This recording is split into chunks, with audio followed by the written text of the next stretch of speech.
Kamusta po kayo? Nandito po kami ngayon sa Barangay Tipang sa Pandi, Bulacan para bisitahin ang rabbit tree ni Mr. Ricky Suarez. At alam ko na-miss nyo na yung cover namin ng rabbit. So ito na, balik na muna tayo sa regular program. Pero syempre in the future, mag-cover din pa tayo ng ibang livestock. Kasi agri-channel po tayo. Yun po yung aim natin. So tara, puntahan na natin. Ano mo sa product? Sir! Sir, magandang tanghali po. Good afternoon. So, ano mo muna?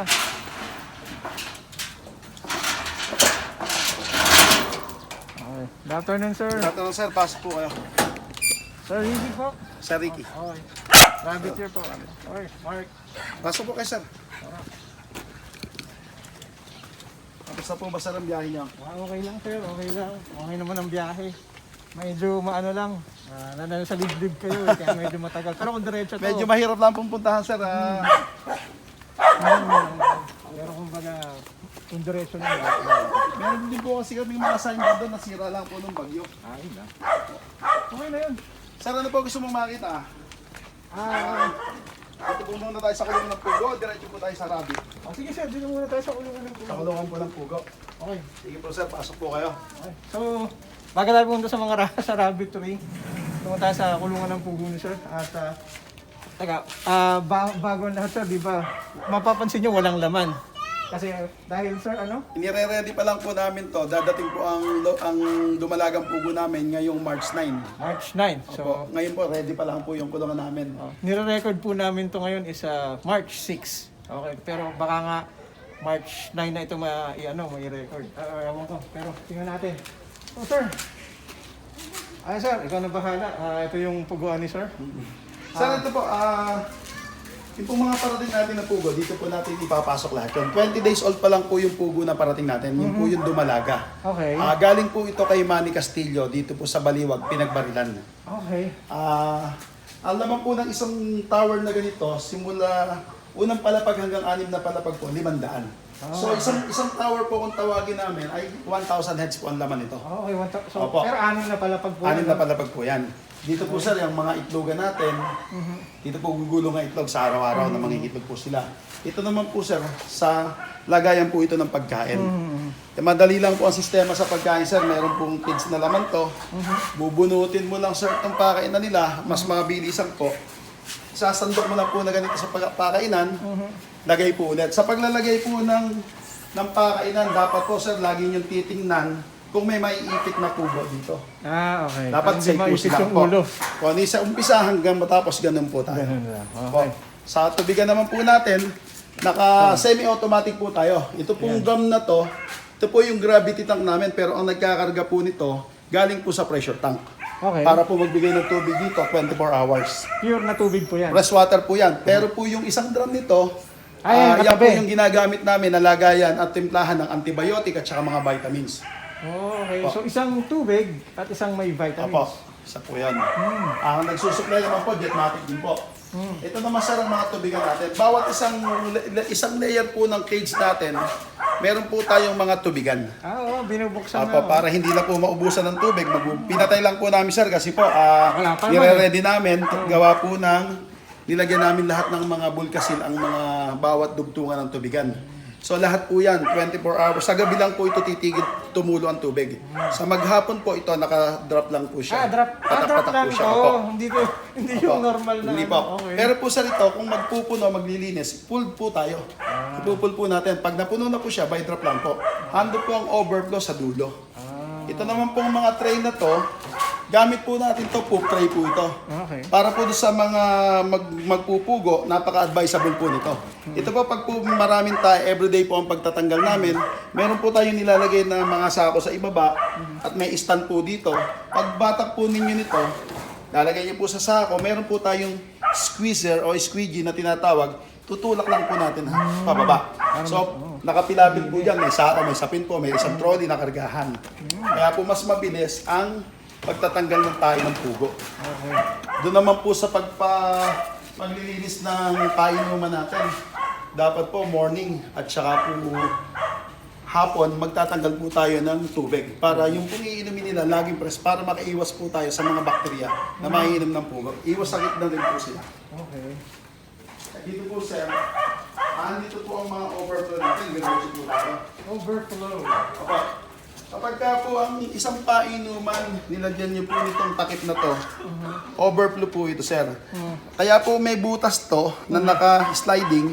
Pagka po yan itinakip mo dito, sir, ang purpose po niyan, pag puno na po ng tubig, hindi po apaw, hindi tatapon sa mga pugo o sa poop tray para hindi magputik. So ang tubig po na patak-patak, pag nag-deliver po siya, medyo nakaklibi po ng konti ang building natin. Kung mapapansin nyo mamaya, papakita ko po sa inyo. Dito po tatapon ng tubig. Which is Papasok po dyan ng tubig, lalagay po dito sa drain, dito po sa malaking line, papasok po sa kanal, sa drainage. Which is yun. Opo, dito po, babagsak po dito. Meron po tayong purpose sa mga tubig natin. Hindi po masasayang ang tubig natin na ginagamit sa pagwawashing at saka po dun sa mga itinatapon natin tubig. Ang tubig po natin, sir, pagpasok po dito sa drainage, diretso po sa kanal, papunta na po ng fish pan sa hituan. Okay. So meron pa rin po tayong purpose sa mga tubig na ginamit natin dito para hindi po masayang. Focus mo Kuya Dol kung nasan yung hituan. Ayan po, sir. Yan, nasa likod niya lang. Okay. Yan, i-feature natin yan sa next episode natin. Ito lang, overview lang yan ng ng lugar.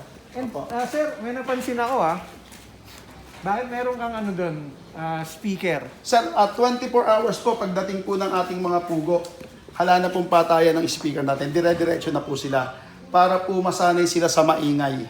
Ang purpose po nitong speaker na to, naka-amplify po sila, building ng pugo, may speaker, pati na rin po sa rabbit, gano'n na rin po. 24 hours po, buhay ang speaker, para po kung meron bigla ang marinig sila na nagsalita or sumigaw, hindi po sila nagugulat. Kasi po ang pugo po, sobrang napakaselan po.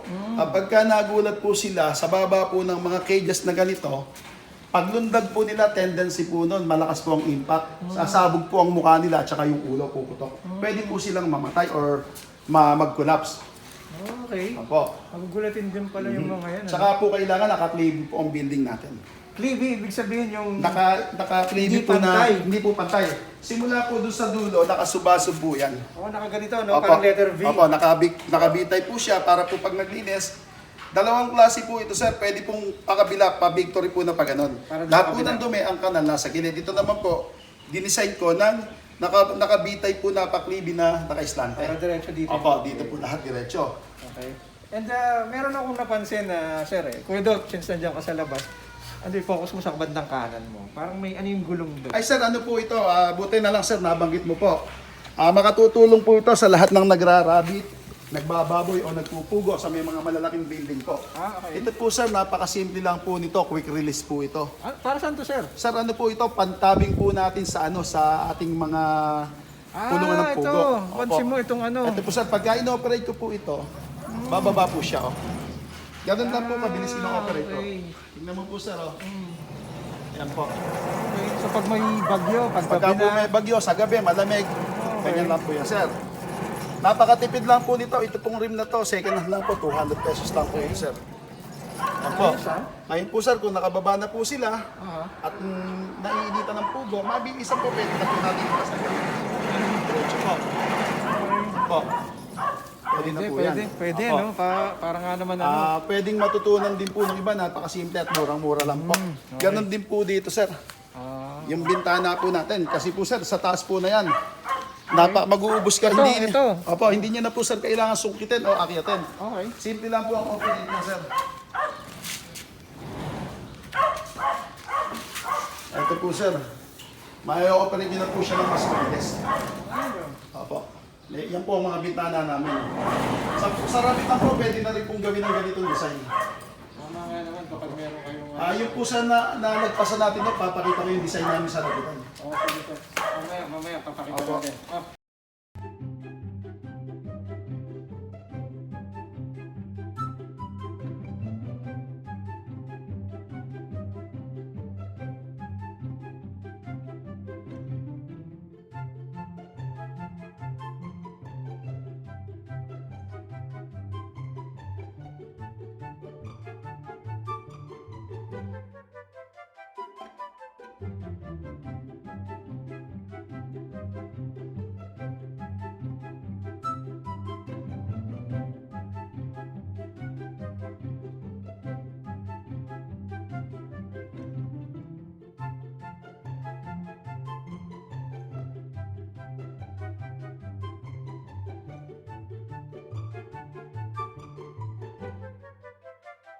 Nga pala sa mga meron tayong kasama pa dito.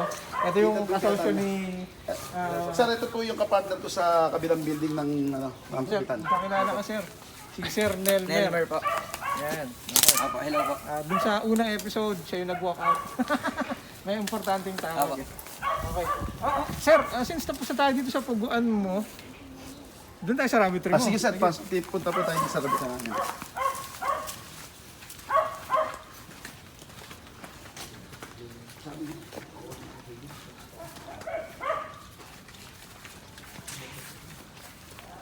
Sabay pa ano?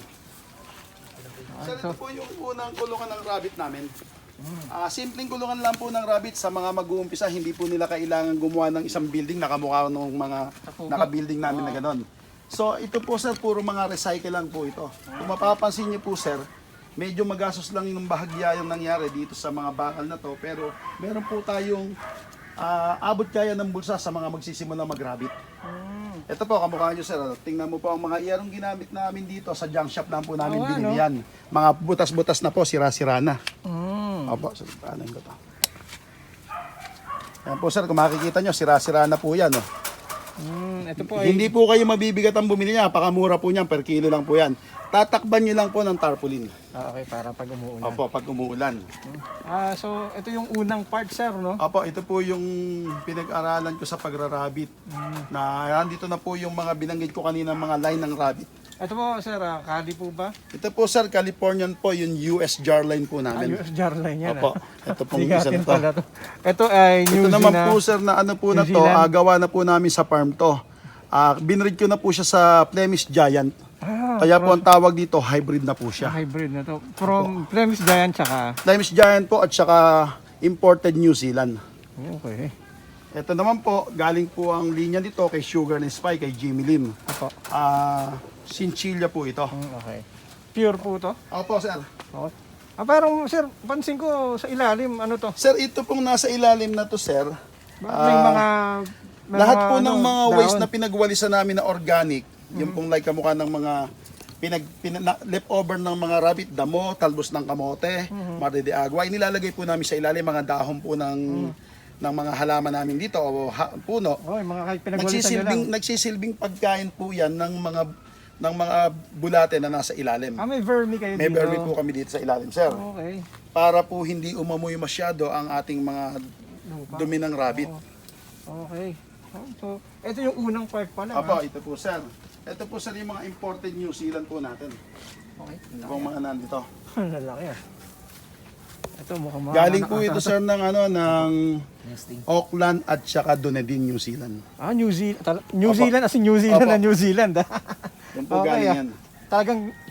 Talagang masabi mong New Zealand rabbit to. Dahil galing na New Zealand. Opo. Okay. So ito pa lang yung unang part pagpasok mo. Ito pa lang yung una. Nga pala sir, matanong ko, itong lugar na to gaano kalaki?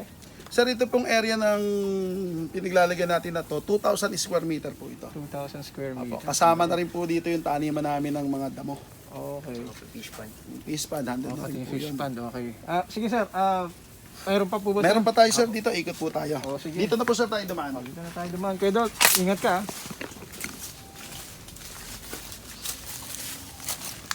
Kaya, sir, bago tayo pumunta doon, ano naman to? Sir, ito po mga saging po namin dito, mga pananim namin na marinate. Ito po sir, naka-design po ito, nalalagyan din namin ng rabbit. Ang gagawin po namin dito, parang nature po siya. Na ang ibabaw po nito ang itatanim namin kung hindi po upo, patola, or yung mga gulay na gumagapang. So pag lamig po sa ibabaw nito, yan po, nakaporma na po yung kulungan ng rabbit natin Malililiman dito. yung rabbit. Yung mga frame. So Ang mas palaya ba comfort. gumagapang? Ang palaya, ano pwede? Opo, mas comfort po sila dito. Okay. Kaya po naisipan naman namin na magtanim ng maraming saging para po yung lupa natin hindi po dry na dry. And merong nabanggit si sir doon sa unang episode sir, yung mga pinapakain nyo na damo. Dito Opo, lang, no? andito pa, ito po sir, meron po tayo dito. Yan, ito, lalak. Mga native. Ito po sir, mga napier po.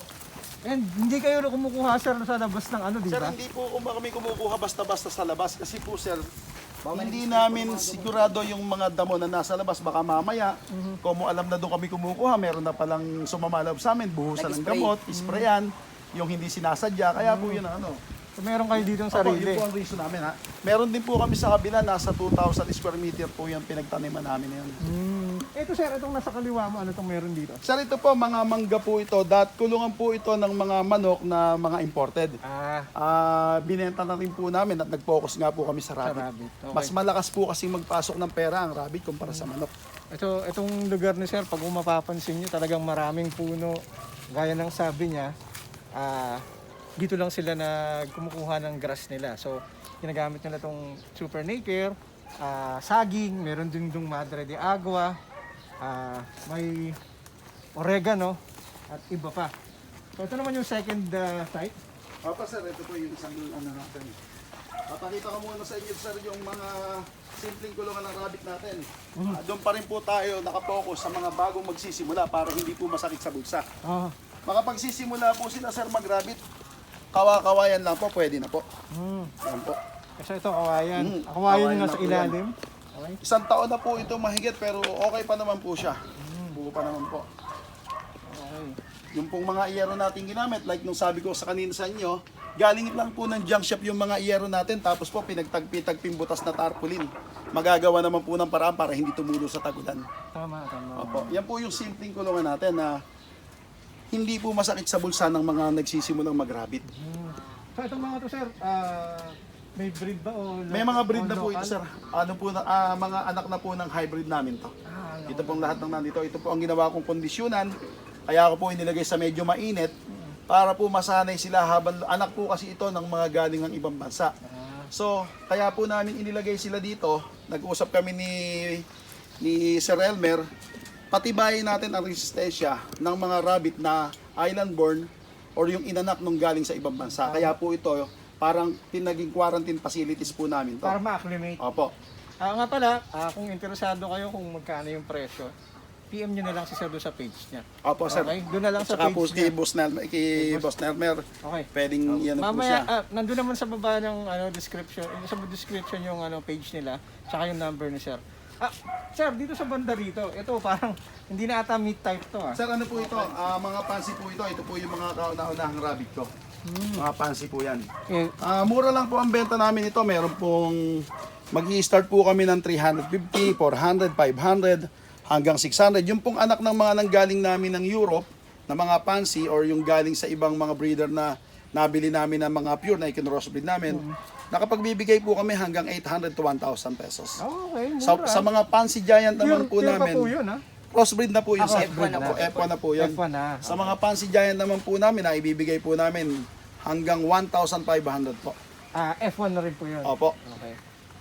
Okay, medyo mura nga F1 na giant eh, no? So dito tayo sir, yung giant sir, asan yung mga fancy giant? Ito po sir, sa kabila po yung breeder namin ng mga fancy giant. At yung pong iba nasa kabila din sa sa kabilang kulungan namin.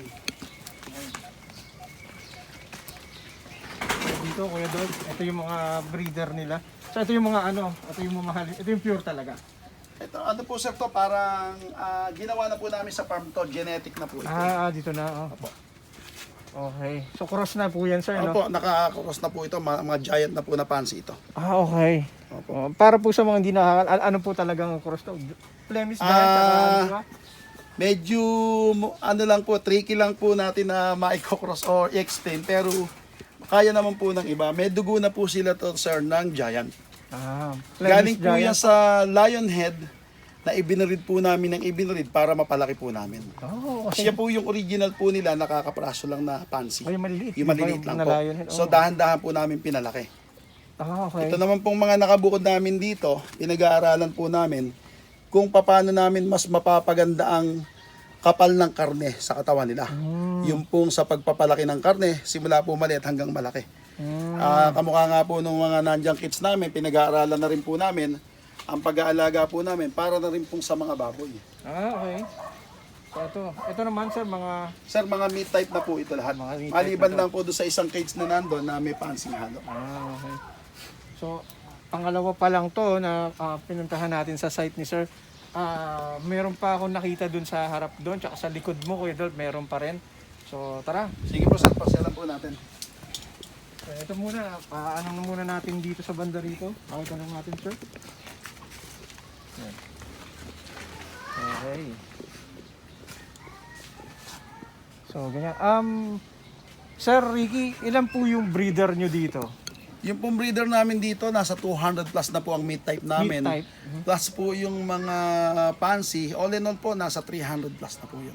Okay. Pero may nabanggit kayo sa unang interview, unti-unti nyo nang tinatanggal yung fancy. Opo, no? dahan-dahan na po namin tinatanggal. Pero hindi ko naman po 100% na sandali lang po, sir. A few moments later. Okay, may tumawag lang kay Sir kanina. So, pasensya na po. nililinaw lang yan tungkol sa fancy, sir, na binibitawan mo na. Opo. Pero hindi totally. Hindi po totally na kailangan kong tanggalin sa farm.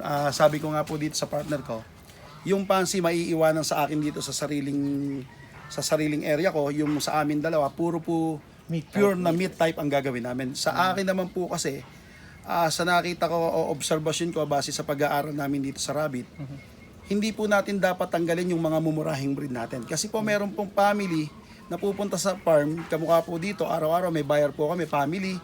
May yung pong mga bata, mas attractive sa bata yung malalago ang balahibo, mga iba-ibang kulay. So, Tama. dagdag income din po kahit po sabihin natin na 350, 400, 500.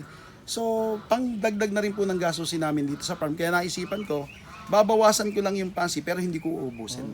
Lilimitahan. Para kahit po sino na pumunta sa farm, kung low budget o kaya ng high budget, may maiuwi po sila.